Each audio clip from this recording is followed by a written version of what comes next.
Idaho murder suspect Brian Kohberger appearing in court for the first time yesterday. This was really fascinating. The probable cause affidavit revealed for the first time and told us a whole lot about what happened in the crime scene. It also raised questions about the surviving roommate suspect's potential history and motive, which remains unknown in this case right now. And for more on this, let's welcome in former acting U.S. Attorney General Matthew Whitaker. Sir, welcome back to Wake Up America.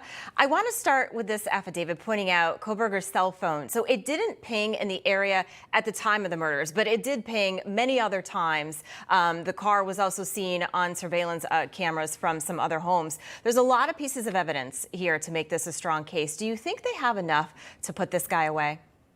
Yeah, good morning, and it's good to be with you both. What I think is this probable cause affidavit is just enough so they could arrest him, so that they could have the preliminary hearing, and they could get this case started. I don't think this is all the evidence they have. Obviously, they do have, to your point, strong evidence, but I think there's going to be more ultimately that comes out. Remember, this has only been public that it's this gentleman for several days. They're going to have all sorts of people that interacted with him around that time that may bring additional evidence forward. So, while this case on this 19-page affidavit is strong, I think there's going to be more that's going to incriminate him and make it a very difficult case. Okay, so this caught my attention. According to the affidavit yesterday, one of the roommates, so two roommates made it through this thing, they weren't harmed. She basically told police that she opened her door several times after hearing one of her other roommates crying. She opened the door, kind of peeked out and saw the suspect. She even described bushy eyebrows, which is consistent with Kohberger. But she didn't call 911 until almost 8 hours later the following day. Can you explain that? Well, no, I can't. I mean, there's no doubt that Kohberger's defense attorney is going to have him immediately reduce his eyebrows so that he doesn't meet that standard. But there will be pictures, obviously, of him. I think she clearly was either, maybe she had been out that night. Maybe, there's a lot of considerations. Right. I think human nature would suggest most of us would call 911 based on what it says in the affidavit. She heard somebody say somebody's in the house, that she heard these other noises, and she came face to face, like you said, with somebody that was in a mask and dark clothes. So I think that's one of the many facts that's going to have to come out eventually, probably at trial. He's facing the death penalty, so I can't imagine that this won't be a full-blown trial with every single detail exhausted. Yeah, there's a lot of evidence that they have, and you're right, we don't know everything.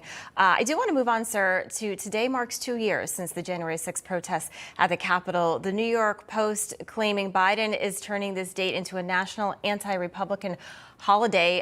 Biden's also holding a ceremony today to commemorate this date. What do you make of this?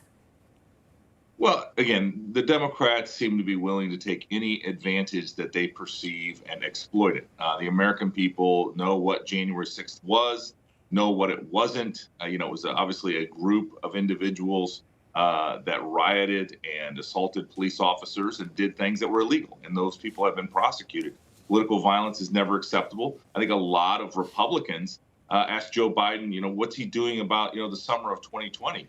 And the commemorations of the anarchists and radicals that tried to attack and burn down the White House. I mean, I think that's, again, we can't have this discussion. And Joe Biden, it's very convenient for him to have this in a vacuum. But, the long story short is there needs to be a more broad-based discussion on political violence. This just demonstrates that the Democrats aren't honest about, protecting American families. Yes. All they care about is scoring political points. Republicans have said they do intend a more robust investigation in the new year. We've got to elect a House Speaker first. Maybe that will happen today.